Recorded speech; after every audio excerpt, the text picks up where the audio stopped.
Hello everyone, welcome to my channel एब्स्ट्रिकादिया। हम लोग स्टडी कर रहे हैं आरबीएससी 10th स्टैंडर्ड की बुक, चैप्टर नंबर 10। आज उसका हम स्टडी करेंगे विद्युत धारा। विद्युत धारा का मान क्या होता है? आवेश प्रवाह की दर को हमने कहा है विद्युत धारा, जिसे हम आवेश बटा समय से भी डिनोट करते हैं। धारा जो है उसे आई से अगर हम डिनोट करें तो I equals to Q by T हमारा यहाँ से फॉर्मूला निकल के आता है। धारा I equals to N E by T भी हम लिख सकते हैं, क्योंकि क्यू की जो वैल्यू होती है वो एन ई होती है, जहाँ पर एन जो है वो नंबर ऑफ इलेक्ट्रॉन है और ई जो है इलेक्ट्रॉन की चार्ज की वैल्यू है।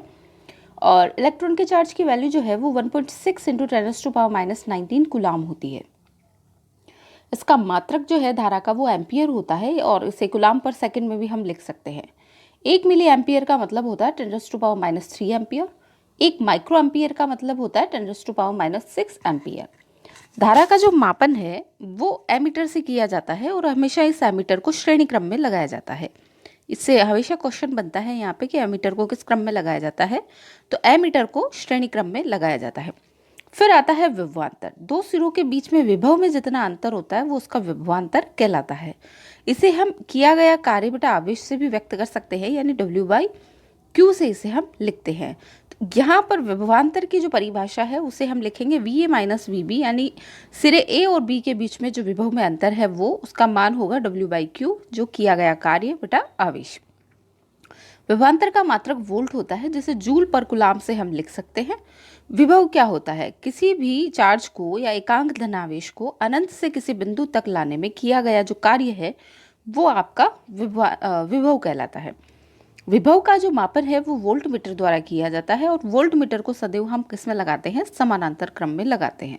तो क्वेश्चन हमारा यहाँ से बनता है कि एमीटर किस क्रम में लगाया जाता है? श्रेणी क्रम में, और वोल्ट मीटर हमेशा समानांतर क्रम में लगाया जाता है। नेक्स्ट इसके बाद आता है ओम का नियम। ओम का नियम क्या होता है? V equals to I R, जैसा कि हम जानते हैं। ओम का नियम कहलाता है जहाँ पर R जो है आपका वो प्रतिरोध है, V वोल्ट है, और I जो है धारा का मान है।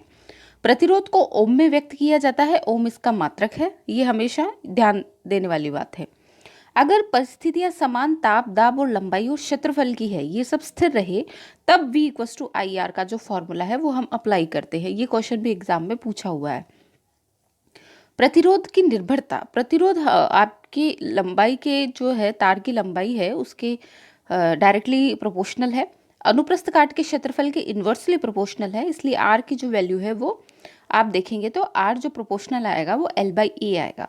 जब हम इस प्रोपोर्शनल साइन को हटाएंगे तो आर की जो वैल्यू है वो हमारे पास आती है KL/A। यहाँ पर ये जो K है वो विशिष्ट प्रतिरोध या प्रतिरोधकता जिसे कहते हैं वो है। इसका जो मात्रक है वो ओम इंटू मीटर होता है। ये एग्जाम में कई दफ़ा पूछा गया है, मोस्ट इंपॉर्टेंट क्वेश्चन है। यह केवल चालक के पदार्थ पर निर्भर करता है, ये भी एग्जाम में कई दफ़ा पूछा गया है। जो प्रतिरोधकता है वो किस पर निर्भर करती है? लंबाई पर, अनुप्रस्थ काट के क्षेत्रफल पर। तो ये केवल और केवल चालक के पदार्थ पर निर्भर करती है। इसमें ये कन्फ्यूजन वाली बात नहीं है कि आप K इक्वल्स टू RA/L अगर लिखते हैं इस वाले फॉर्मूला से, तो आपको लगेगा कि यहाँ पर ये जो K है वो A के डायरेक्ट प्रोपोर्शनल है और L के इन्वर्स प्रोपोर्शनल है। तो ये चीज़ गलत है। R यहाँ पर K जो है विशिष्ट प्रतिरोधकता, वो केवल और केवल चालक के पदार्थ पर, यानी अगर आप तार का जो मटेरियल है वो चेंज कर देते हैं तो फिर उसकी प्रतिरोधकता चेंज हो जाएगी, वरना उसकी लंबाई और अनुप्रस्थ काट के क्षेत्रफल प्रतिरोधकता को नहीं करता है चेंज। प्रतिरोध की ताप पर निर्भरता।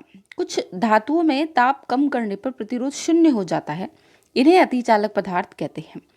तो जो अतिचालक पदार्थ है उनमें ताप कम करने पर प्रतिरोध क्या होता है? शून्य हो जाता है। और जैसे कि पारा है, पारा 4.2 केल्विन पर इसका जो प्रतिरोध है वो शून्य हो जाता है और ये अतिचालक पदार्थ के रूप में कन्वर्ट हो जाता है। एल्यूमिनियम का प्रतिरोध सबसे अधिक होता है, चांदी का प्रतिरोध सबसे कम होता है, इसलिए चांदी क्या है? एक सबसे अच्छा सुचालक धातु है। ये सीक्वेंस एग्जाम में डायरेक्टली पूछा गया है एक बार। जो प्रतिरोध है एल्यूमिनियम का वो सबसे ज़्यादा होता है, सोना उससे कम, तांबा के प्रतिरोध और कम, चांदी का प्रतिरोध सबसे कम होता है। चांदी एक सुचालक धातु है। श्रेणी क्रम में जब हम तारों का संयोजन करते हैं तो हमें जो टोटल रिजल्टेंट R की वैल्यू है वो हमें मिलती है R1, R2, R3 के संयोग से। श्रेणी क्रम में जब तारों का संयोजन होता है तो वो इस तरीके से होता है। इस तरीके से श्रेणी क्रम में तारों का संयोजन होता है। ये R1 इसका प्रतिरोध, R2 दूसरे तार का प्रतिरोध, R3 तीसरे तार का प्रतिरोध, और टोटल प्रतिरोध का मान हमें R जो मिलता है वो R1 plus R2 plus R3 के सामान्य सिंपल एडिशन से हमको प्रतिरोध मिलता है। समानांतर क्रम की अगर हम यहाँ पर बात करें तो समानांतर क्रम में जो रिजल्टेंट R है उसकी वैल्यू इस तरीके से होगी कि जो 1/RP है, R पैरेलल जब बांधा गया है तो 1/R1 plus 1/R2 plus 1/R3 and so on, चाहे कितने भी तार आप उसमें n तार बांध सकते हैं। यदि आपने दो तारों को समानांतर क्रम में कुछ इस तरीके से बांधा है, इसे हमने, इसका प्रतिरोध R1 है, दूसरा जो तार है आपका इसका प्रतिरोध R2 है, तो यहाँ पर जो टोटल आपका रिजल्टेंट प्रतिरोध होगा वो 1/R equals to 1/R1 plus 1/R2 होगा। जब हम इसको सॉल्व करेंगे तो हमारे पास जो वैल्यू आएगी वो ये आएगी। ठीक है, यहाँ पर जो एरर होता है न्यूमेरिकल में वो ये होता है कि हमारे पास जो वैल्यू आती है वो 1/R की वैल्यू आती है R1 plus R2 upon R1 R2। तो हम इसे ही रिजल्ट मान लेते हैं, नहीं, इसमें इसको वापस चेंज करना है, यानी जो ये है वो 1/R की वैल्यू है और हमें R की वैल्यू निकालने के लिए इसको उल्टा करना पड़ेगा, यानी R1 R2 ऊपर आएगा और एडिशन वाला नीचे आएगा। Is that clear? उसके बाद है यहाँ जो समानांतर क्रम में कंडीशन आएगी उसमें विभव जो है वो समान होता है और धारा इसमें अलग अलग बहती है, जबकि जो श्रेणी क्रम की कंडीशन होती है उसमें धारा समान होती है और विभव अलग अलग बहता है। जब हम श्रेणी क्रम में तारों का संयोजन करते हैं तो वो संयोजन इस प्रकार से होता है, तो इनमें बहने वाली जो धारा का मान है वो सब में समान होता है, मगर यहाँ पर इन दोनों पोल के बीच में जो विभवांतर होगा वो V1 होगा, इन दोनों पोल के बीच में विभवांतर V2 होगा। तो इस तरीके से धारा का मान तो क्या होता है, समान होता है, जबकि विभव क्या होते हैं, अलग अलग।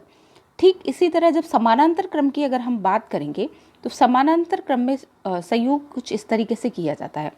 तो यहाँ पर क्या होगा, समानांतर क्रम में यहाँ पर V1 जो V यहाँ है वही V यहाँ से निकलेगा, यानी V की value all through out circuit में सेम होती है, जबकि धारा जो है यहाँ से दो भागों में बढ़ जाती है, यहाँ I1 और ये I2। तो यहाँ से आने वाली जो I धारा है वो यहाँ पर दो भागों में बढ़ जाती है। विद्युत धारा का तापीय प्रभाव, विद्युत धारा के तापीय प्रभाव पर विद्युत हीटर, विद्युत इस्त्री, गीजर, ये सब विद्युत धारा के तापीय प्रभाव पर निर्भर करते हैं। कार्य जो है वो आवेश इंटू विभवांतर से निकाला गया है। ये हमने पहले भी कहा है कि V इक्वल्स टू W/Q है, तो हम W इक्वल्स टू VQ यहाँ आराम से लिख सकते हैं। ये एक न्यूमेरिकल वैल्यू है जो आपके न्यूमेरिकल सॉल्व करने में काम आती है। इसके बाद ऊष्मा है, ऊष्मा है उसे हम H से डिनोट करेंगे और H की वैल्यू होती है VIT। ये VIT हमने W से निकाला है QV से। Q की वैल्यू हमने रखी है IT। Q की वैल्यू हमने IT किस तरीके से रखी है आइए हम वो भी देख लेते हैं। I इक्वल्स टू क्या होता है, आवेश प्रवाह की दर होता है, तो यहाँ से हम Q इक्वल्स टू क्या लिख सकते हैं, इसको ट्रांसफर करने के बाद में IT लिख सकते हैं। ये Q की वैल्यू हमने यहाँ पुट की है। उसके बाद में यहाँ से H जो है वो किया गया कार्य ही है और उसे हम VIT भी लिख सकते हैं। H की वैल्यू हम वापस चेंज करें तो I² RT भी लिख सकते हैं। उसके लिए हमें क्या करना है, V की जो वैल्यू है V इक्वल्स टू क्या है, हमने पढ़ा है ओम के नियम से IR है। यहाँ पर V की वैल्यू रखने पर IR, तो H की वैल्यू क्या हो जाएगी, I² RT हो जाएगी। ये जो फॉर्मूला है वो जूल के तापन का नियम है, जहाँ पर वो जूल के तापन का नियम क्या कहता है, जो उत्पन्न ऊष्मा है वो I के स्क्वायर के प्रोपोर्शनल होगा, प्रतिरोध के प्रोपोर्शनल होगा और समय के भी डायरेक्टली प्रोपोर्शनल होगा। तो ये आपका जूल का तापन का नियम है। नेक्स्ट हम यहाँ पर स्टडी करेंगे विद्युत शक्ति। विद्युत शक्ति को हमने कार्य बटा समय से लिया है, यानी कार्य करने की जो क्षमता है आपकी वो आपकी विद्युत शक्ति कहलाती है, जिसे हम P इक्वल्स टू W/T से भी डिनोट करते हैं। P equals to I² R इसे हम लिखेंगे क्योंकि W इक्वल्स टू हमने पहले ही पढ़ा है I² RT।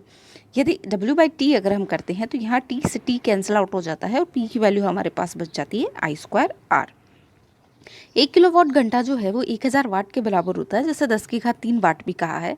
मात्रक जो है इसका जूल पर सेकंड होता है। 1 मेगावाट की वैल्यू 10�6 वाट के बराबर होती है। एक अश्व शक्ति यानी 1 हॉर्स पावर जो है वो 746 वाट के बराबर होता है। विद्युत ऊर्जा जो है उसको विद्युत शक्ति इंटू समय के गुणनफल से प्राप्त किया जा सकता है। 1 किलोवाट घंटा जो है वो 36 × 10⁵ जूल के बराबर होता है। यदि विद्युत ऊर्जा को हम यूनिट में कन्वर्ट करना चाहें तो उसके लिए हमें पावर को समय से गुणा करके, समय यहाँ पर घंटों में होना अनिवार्य है, बटा 1000 करेंगे तो जो विद्युत ऊर्जा है वो यूनिट में हमें यहाँ पर प्राप्त हो जाएगी। विद्युत धारा का चुंबकीय प्रभाव। विद्युत धारा का चुंबकीय प्रभाव क्या होता है कि यदि किसी चालक तार में विद्युत धारा प्रवाहित की जाए तो चालक तार के चारों ओर एक चुंबकीय क्षेत्र उत्पन्न हो जाता है और ये विद्युत धारा का चुंबकीय प्रभाव कहलाता है। दक्षिणावर्ती पेज का नियम ये कहता है कि यदि विद्युत क्षेत्र जो चुंबकीय क्षेत्र है वो उस दिशा में होगी तो धारा का मान ऊपर की तरफ होगा। और दक्षिण हस्त नियम ये कहता है कि उंगलियों की दिशा में अगर चुंबकीय क्षेत्र है तो जो अंगूठा है आपका वो धारा की दिशा को डिनोट करेगा। चुंबकीय क्षेत्र की रेखाएं लूप बनाते हुए होती है और इनके लूप की जो डायरेक्शन है वो नॉर्थ से साउथ की ओर होती है। ये क्वेश्चन भी एग्जाम में पूछा गया है। नेक्स्ट है इसके बाद चुंबकीय क्षेत्र की दिशा उत्तरी ध्रुव से दक्षिणी ध्रुव की ओर होती है। ये एग्जाम का क्वेश्चन है। फैराडे का चुंबकीय प्रेरण, फैराडे ने क्या किया था, चुंबकीय प्रेरण का नियम दिया था कि किसी कुंडली से संबंधित चुंबकीय फ्लक्स में परिवर्तन होता है तो उसमें विद्युत धारा उत्पन्न होती है। यानी फ्लक्स में अगर चेंज होता है तो विद्युत धारा उत्पन्न होती है। चुंबकीय फ्लक्स का जो मात्रक है वो वेबर है। विद्युत धारा जनित्र जो है वो विद्युत चुंबकीय प्रेरण के सिद्धांत पर काम करता है। यानी विद्युत धारा जनित्र जो है वो किसके सिद्धांत पर काम करता है, विद्युत चुंबकीय प्रेरण के सिद्धांत पर आधारित है। प्रत्यावर्ती धारा जनित्र जो है वो यांत्रिक ऊर्जा को विद्युत ऊर्जा में चेंज करता है। प्रत्यावर्ती धारा जनित्र यांत्रिक ऊर्जा को विद्युत ऊर्जा में परिवर्तित करता है। भारत में प्रत्यावर्ती धारा की जो आवृत्ति है वो 50 हर्ट्ज है। भारत में एसी करंट जो घरों में आती है, आपके घरों में एसी करंट आती है, उसकी जो आवृत्ति है वो 50 हर्ट्ज है और वोल्टेज जो है वो 220 वोल्ट है। प्रत्यावर्ती धारा जनित्र में उत्पन्न धारा कुंडली के फेरों की संख्या, क्षेत्रफल, घूर्णन वेग और चुंबकीय क्षेत्र की तीव्रता पर निर्भर करती है। दिष्ट धारा जनित्र से प्राप्त विद्युत धारा की दिशा समय के साथ नियत रहती है, जबकि प्रत्यावर्ती धारा में क्या होता है, धारा की जो दिशा है वो चेंज हो जाती है। दिष्ट धारा में हमें धारा इस तरीके से प्राप्त होती है, जबकि प्रत्यावर्ती धारा हमें इस तरीके से प्राप्त होती है। तो दिष्ट धारा में धारा की दिशा समय के साथ चेंज नहीं होती, जबकि एसी जो करंट है वो समय के साथ चेंज हो जाती है, उसकी डायरेक्शन धारा की। दिष्ट धारा जनित्र में क्योंकि विद्युत धारा की दिशा समय के साथ नियत रहती है, इसलिए इसमें सर्पी वलय के स्थान पर दिक् परिवर्तक लगाया जाता है। तो एसी जनरेटर जो होता है उसमें सर्पी वलय लगाया जाता है, जबकि डीसी जनरेटर में क्या होता है, दिक् परिवर्तक लगाया जाता है। तो ये एक बेसिक चेंज था आपका एसी जनरेटर और डीसी जनरेटर में। नेक्स्ट ये चैप्टर आपका यहीं ख़त्म होता है। इसके बाद नेक्स्ट चैप्टर हम स्टडी करेंगे। धन्यवाद।